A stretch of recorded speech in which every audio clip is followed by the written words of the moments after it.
मुझसे टच नहीं होना, बढ़ रहा है कोरोना, जरा दूर ही रहो ना। अच्छा। कुछ दिन जानू मुझसे टच नहीं होना, बढ़ रहा है कोरोना, जरा दूर ही रहो ना। कैसे रहेंगे? दूर ही रहो ना, दूर ही रहो ना।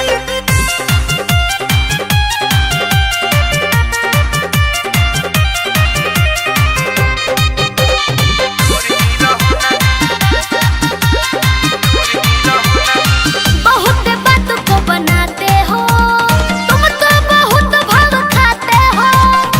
बहुत बात को बनाते हो तुम, तो बहुत भाव खाते हो।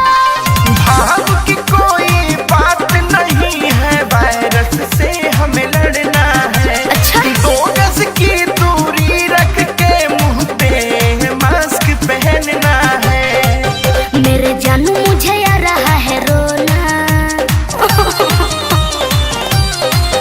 और कुछ दिन जानू मुझसे टच नहीं होना, बढ़ रहा है कोरोना, जरा दूर ही रहो ना।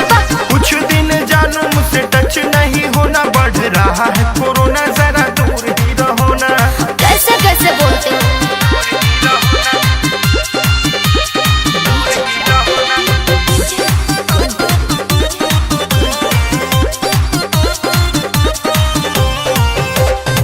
तुमसे बहुत तो प्यार करती हूँ, तुम प्यार में मरती हूँ। तुमसे बहुत तो प्यार करती हूँ, तुम प्यार में मरती हूँ।